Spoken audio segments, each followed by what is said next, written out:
یہ رب ذوالجلال کو گوارا نہیں کہ اس کے دوستوں کو کوئی ستائے، اس کے محبوبوں کو کوئی پریشان کرے۔ بگرداب بلا افتادہ کشتی، ضعیفان شکستارا تو پشتی، بحق خواجہ عثمان ہارونی مدد کن یا معین الدین چشتی۔ خواجہ ہند وہ دربار ہے اعلیٰ تیرا، کبھی محروم نہیں مانگنے والا تیرا۔ عزیزان گرامی وقار، آج ہم ہمارے سلطان، ہمارے بادشاہ کی بارگاہ میں خراج عقیدت پیش کرنے کے لیے حاضر آئے ہیں۔ دنیا کے ہر خطے میں مسلمان آباد ہیں اور ہر مسلمان کے دل میں اللہ کے ولی کی عظمت ہوتی ہے۔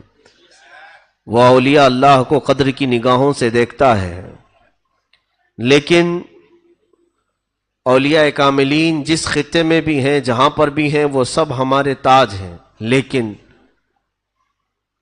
سرکار غریب نواز رضی اللہ تعالیٰ عنہ کا حق ہم پر زیادہ اس لیے ہے کہ ہم ان کے ہم وطن ہیں، ان کے اسی ہند میں رہتے ہیں جس کی سلطنت اللہ نے انہیں پچھلے 800 سالوں سے نواز رکھا ہے۔ عزیزان گرامی، یہ وہ غریب نواز القاب میں معین الدین، سلطان الہند، عطائے رسول، خواجہ خواجگاں سیدنا حسن چشتی رضی اللہ تعالیٰ عنہ، سنجری بھی ہیں، چشتی بھی ہیں، اجمیری بھی ہیں۔ اس مقدس بارگاہ میں ہم کچھ خراج عقیدت پیش کرنے سے پہلے کچھ باتوں کی طرف قرآن و حدیث کے ذریعے سے آپ کے دل و دماغ میں ابتدائی باتیں پہنچانے کی ضرور کوشش کروں گا۔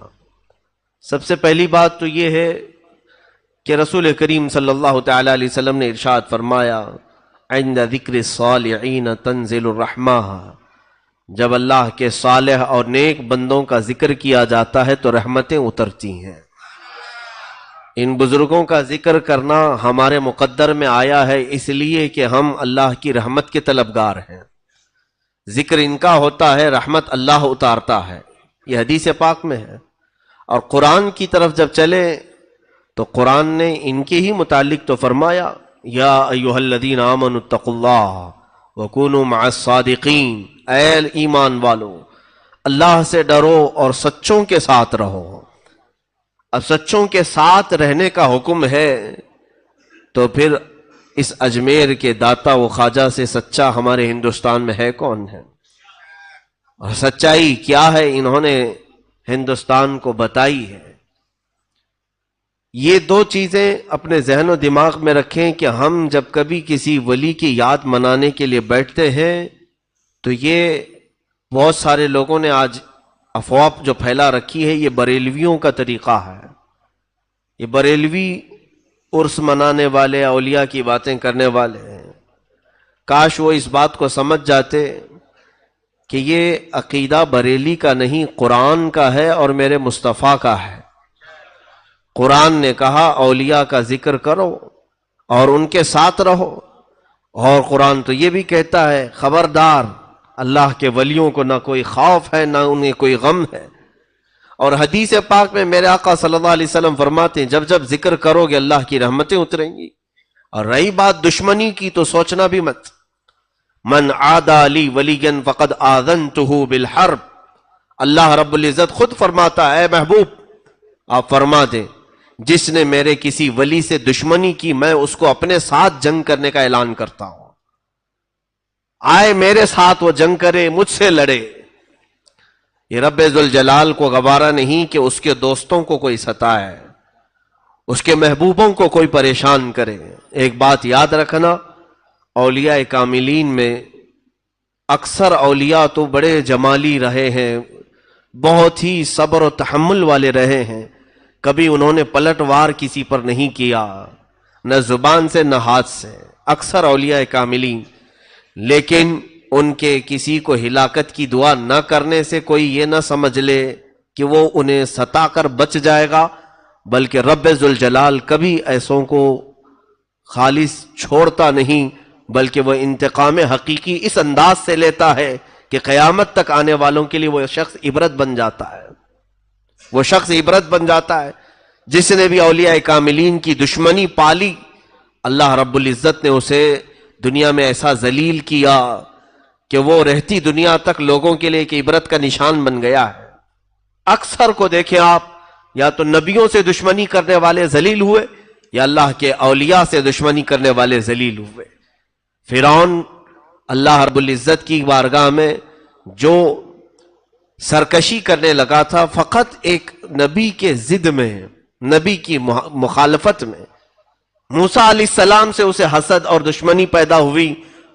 تو یہ اچھوں کی دشمنی جانتے ہیں آپ کہاں تک لے جاتی ہے؟ اس کے عقیدے کی طرف لے جاتی ہے. میں نے ایک مثال اس سے پہلے بھی بتائی تھی. جب دشمنی ہوتی ہے تو یہ بات ضرور یاد رکھنا کہ کس ٹائپ کی دشمنی کر رہے ہو اور کس سے کر رہے ہو، اور اس کے بعد پھر اس سے دشمنی ہونے کے بعد جو نقصانات ہوتے ہیں. میری اگر کسی ڈاکٹر سے دشمنی ہو گئی تو ہوتا کیا ہے، انسان کی فطرت ہے، ڈاکٹر تو ہماری نظروں میں گرا ہی گرا، اس کی ڈگری بھی گر گئی اور ہم نے اس کی ڈگری کو نکار دیا کہ یہ کون سی ڈگری لے کے بیٹھا ہے، جھوٹا ہے.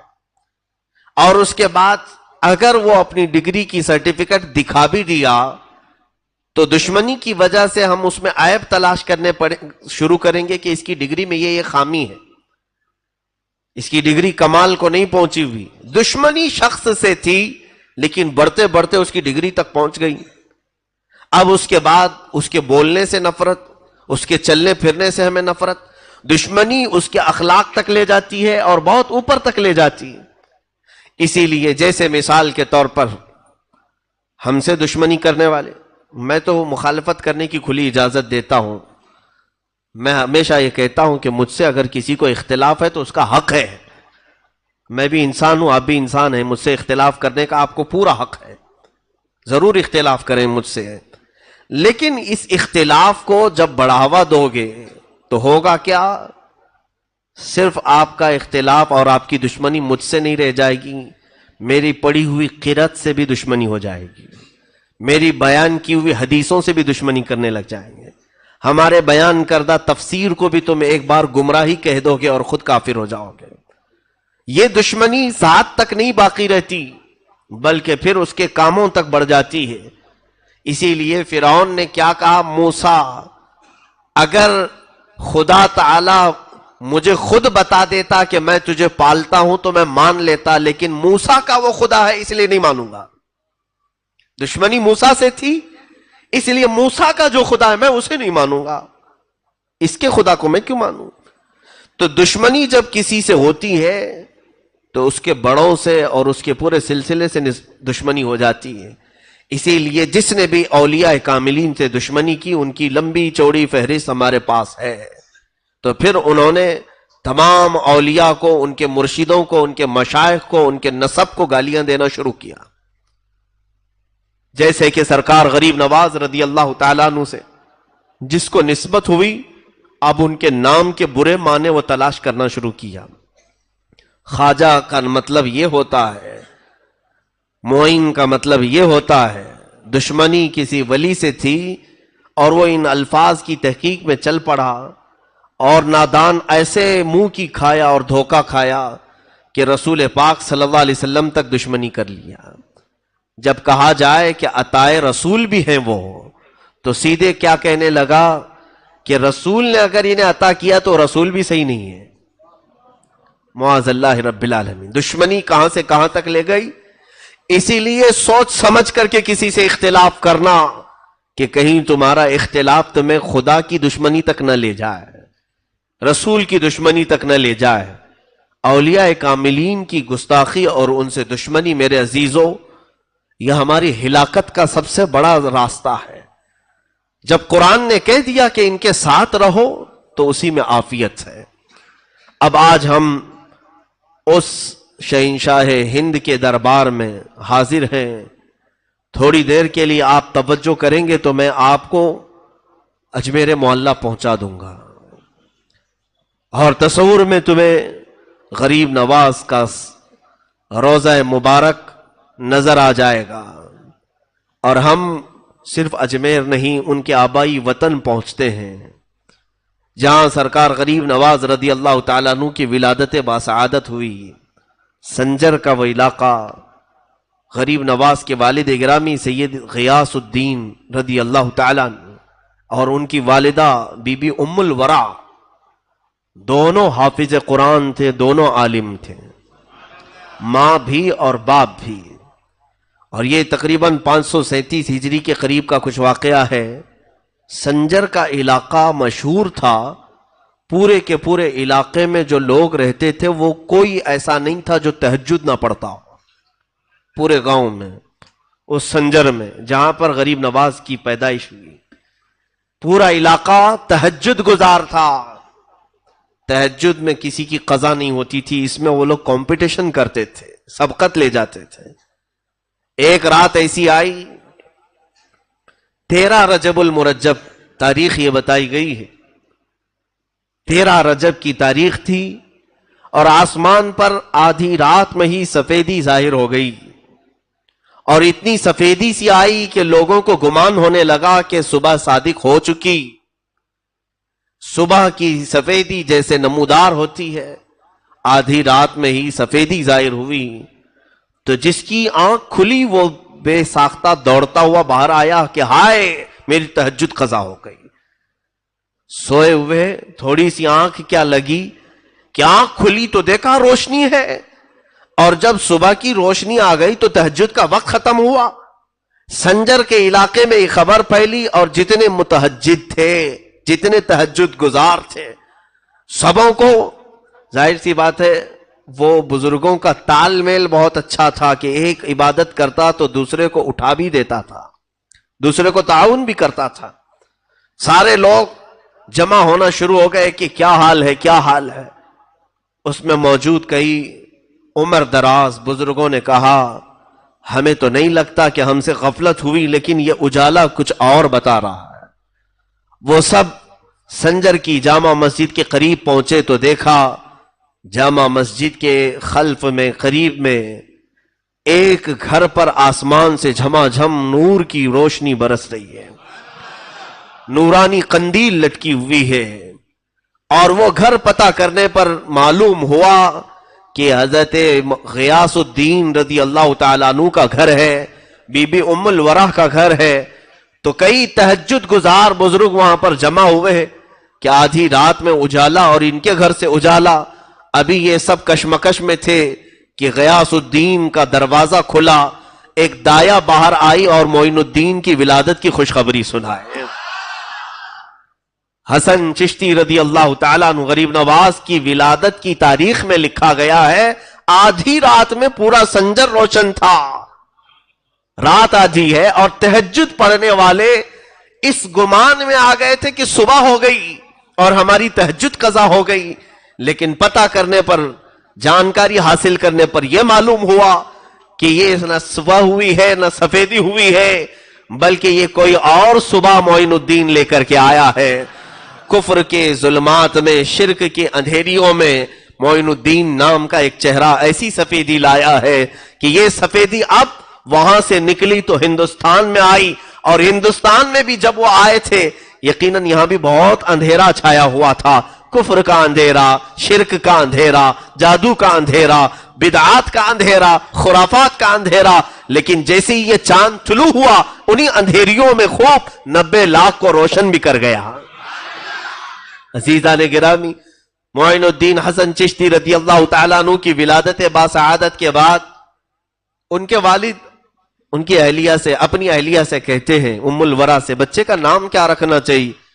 ام الورا کہتی ہیں، مشورہ چل رہا تھا شوہر بیوی میں، پہلا بچہ ہے تو ماں کہتی ہے سرکار غریب نواز کی ہمیں مشورے کی ضرورت نہیں، بلکہ میں اس بچے کے حمل کے دوران کئی بڑے مشائخ کو خواب میں دیکھا ہے اور انہوں نے مجھے مبارکبادی دیتے ہوئے کہا ہے کہ تیرا پیٹ حسن ہو، تیرا مولود حسن ہو.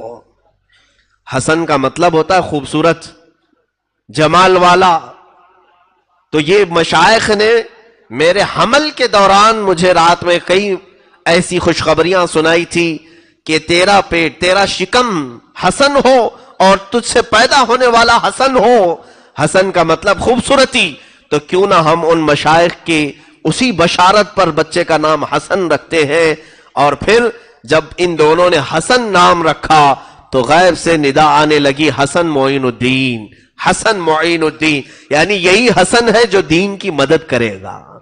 معین کا مطلب ہوتا ہے مدد کرنے والا۔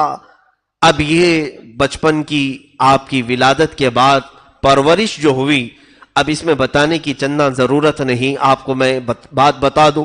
سرکار غریب نواز رضی اللہ تعالیٰ عنہ آل رسول ہیں، سیدہ کائنات فاطمۃ الزہرا رضی اللہ تعالیٰ عنہ کی آل، جو حضرت امام حسین اور حضرت امام حسین رضی اللہ تعالیٰ عنہ سے امام زین العابدین، یہ جو سلسلہ چلا ہے، اور سیم ٹو سیم سلسلہ جو غوث پاک کا ہے وہی سلسلہ سرکار غریب نواز کا ہے، سیم۔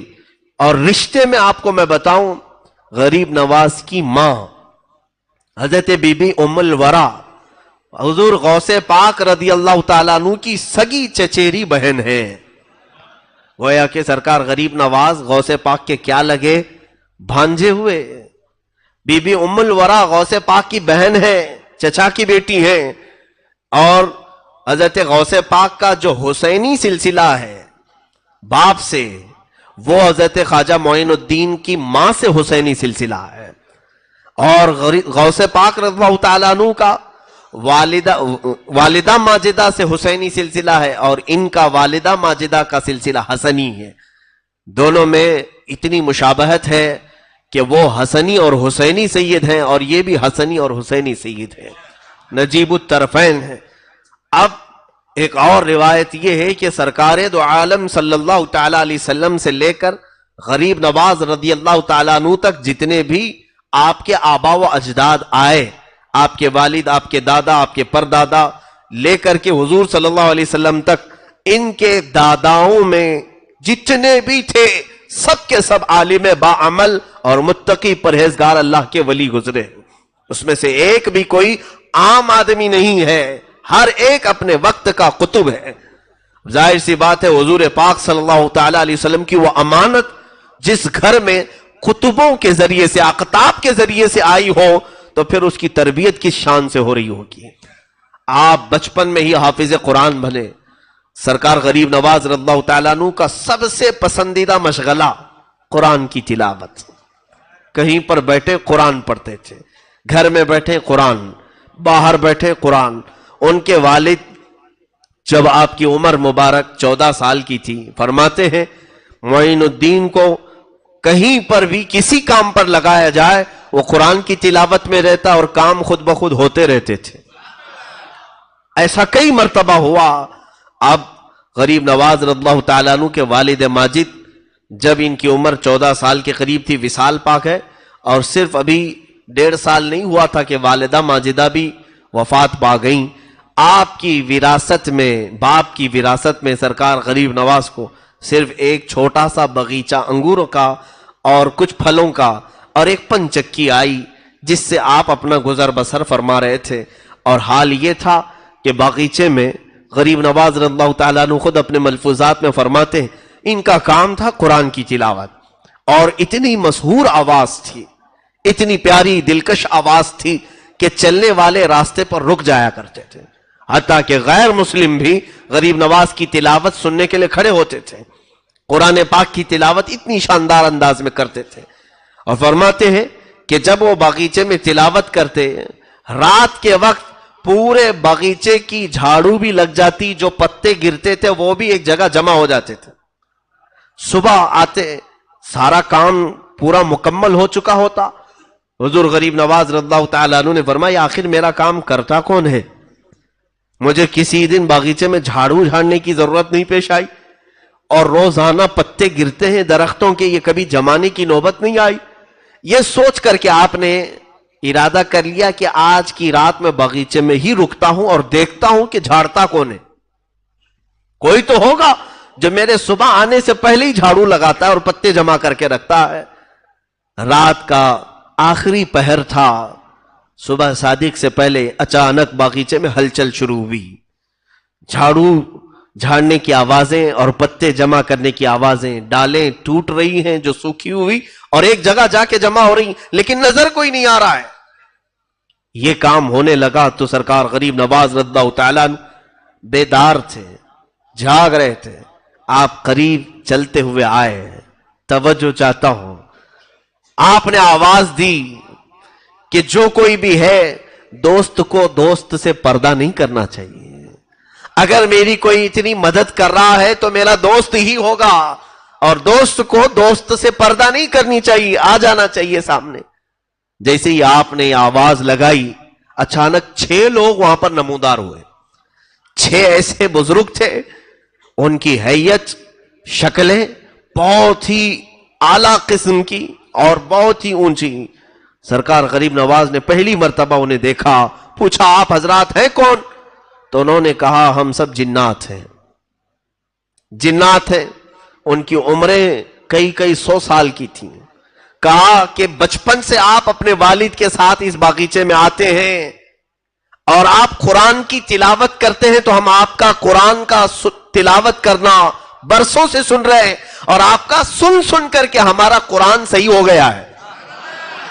ہم قرآن پڑھنے میں تجوید میں غلطیاں کرتے تھے، جب سے آپ کی تلاوت قرآن ہم نے اس باغیچے میں سنی، ہماری تلاوت صحیح ہوئی، ہماری تجوید صحیح ہوئی۔ اس اعتبار سے آپ ہمارے استاد ہوتے ہیں، استاد کا اتنا ادب و احترام تو کرنے کے حق ہمیں بنتا ہے۔ آپ کے باغیچے کی اگر ہم رکھوالی نہ کریں تو پھر کون کرے؟ ہم آپ کے شاگرد ہیں قرآن کی تلاوت کے اعتبار سے۔ اس طرح سے یہ بچپن کے حالات ہیں سرکار غریب نواز کے، لیکن کوئی چیز آپ کو غرور اور تکبر میں کبھی مبتلا نہیں کی۔ جسے کوئی جن آ کر کے کہہ رہا ہو کہ تمہارے کام میں کر دیا کروں گا، وہ پھر فخر سے کیا کیا سوچ لے گا، اب تو جنات میرے قبضے میں ہے، ڈراؤں سب کو۔ جس کے پاس ہے نہیں وہ جھوٹا بابا آ کر کے یہاں لوگوں کو کہتا ہے جنات ہے میرے پاس، جنات ہے ہمارے پاس۔ عجیب و غریب بات ہے، سرکار غریب نواز رضی اللہ تعالیٰ عنہ کے سامنے ان کے ہزاروں مریدین جنات میں تھے، لیکن کبھی غرور نہیں آیا، کبھی تکبر نہیں آیا، اور پوری زندگی پاک میں کبھی آپ نے جنات کی مدد نہیں لی، یہ ثابت کرنے کے لیے کہ جنات کو اللہ نے انسانوں کے بعد کا مرتبہ دیا ہے۔ تو اللہ نے جب تمہیں اشرف المخلوقات بنایا ہے تو تم سے جو ادنا ہے ان سے کیوں خدمت لو؟ اپنی حیثیت وہ بناؤ کہ جنات خود تمہاری مدد کے لیے حاضر ہو جائیں۔ اور وہ سرکار غریب نواز رضی اللہ تعالیٰ عنہ نے توجہ کی نظر بھی نہیں فرمائی ان کے اوپر، کہا ٹھیک ہے جاؤ اپنے کام میں لگے رہو۔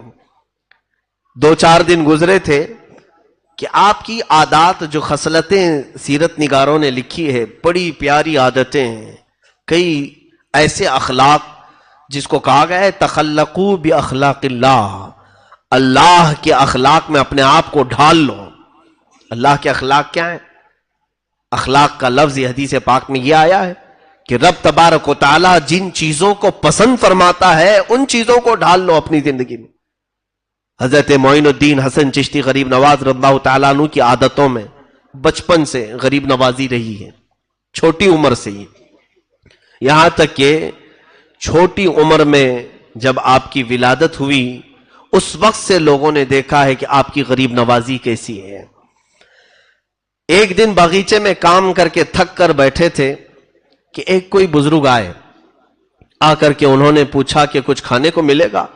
جلدی سے اس درویش کو بٹھایا، مدد کرنا آپ کی فطرت میں تھا، بٹھایا اور بٹھا کر کے ایک انگور کا خوشہ توڑ لائے اور لا کر کے انہیں بڑے ادب سے دھل کر کے صاف کر کے ایک ایک انگور پیش کرتے تھے، جیسے کوئی اپنے عزیز مہمانوں کے لیے کرتا ہے۔ اب جب انگور کے خوشے تناول کیے، اس بزرگ نے پوچھا بیٹا تمہارا نام کیا ہے؟ کہا میرا نام حسن ہے اور لوگ معین الدین بھی کہتے ہیں۔ وہ بزرگ چونک گئے اور اس کے بعد انگور کے خوشے کھاتے کھاتے وہ رک گئے۔ کہا میں آج مقصد کو پہنچا ہوں، آج میں اپنے مقصد کو پہنچا ہوں۔ کہا کہ کیا مقصد کو پہنچے؟ آپ ہیں کون؟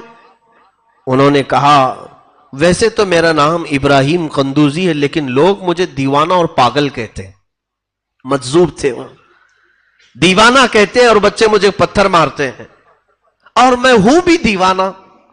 اس بزرگ نے کہا تو حضرت غریب نواز کے بچپن کے حالات ہیں. پوچھا آپ دیوانے ہیں تو کس کے؟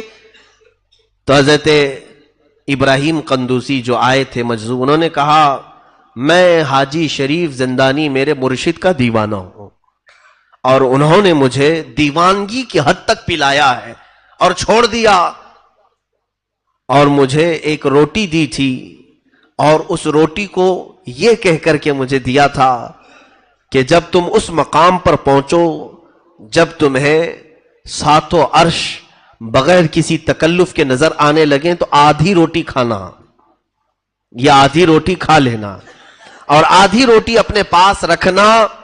ایک بچہ آئے گا معین الدین حسن نام کا، یہ اس کی امانت رہے گی. میں اس آدھی روٹی کو پچھلے 30 سالوں سے سنبھال کر رکھا ہوں. آدھی روٹی کو، نہ روٹی سوکھتی ہے نہ سڑتی ہے، میری جھولی میں ایسی ہے. وہ روٹی اٹھائی حضرت غریب نواز کو دیا کہ یہ آپ کی امانت ہے، اور اس کے بعد وہ اچھل کود کرتے رہے جیسے دیوانے کرتے ہیں، کپڑے پھاڑتے رہے اور بال اچھالتے رہے اور چلے گئے، غائب ہو گئے. حضرت سرکار غریب نواز ان کو پوچھ رہے تھے کہ حاجی شریف زندانی ہے کون جنہوں نے روٹی بھیجی ہے؟ یہ چشتی سلسلہ ہے کیا؟ حضرت ابراہیم قندوزی اچھل کود کرتے ہوئے کہے تو اسی لیے بنا ہے تجھے سب پتا ہو جائے گا، تو اسی کام کے لیے پیدا کیا گیا ہے، تجھے سب معلوم ہو جائے گا، اب مجھے بتانے کی ضرورت نہیں. غائب ہو گئے. وہ آدھی روٹی کھانے کے بعد جو غریب نواز کی زندگی پلٹی ہے، اب دنیا سے رغبت ہی ختم ہو گئی. نہ انگور کے باغیچے میں دل لگتا تھا نہ پنچکی میں.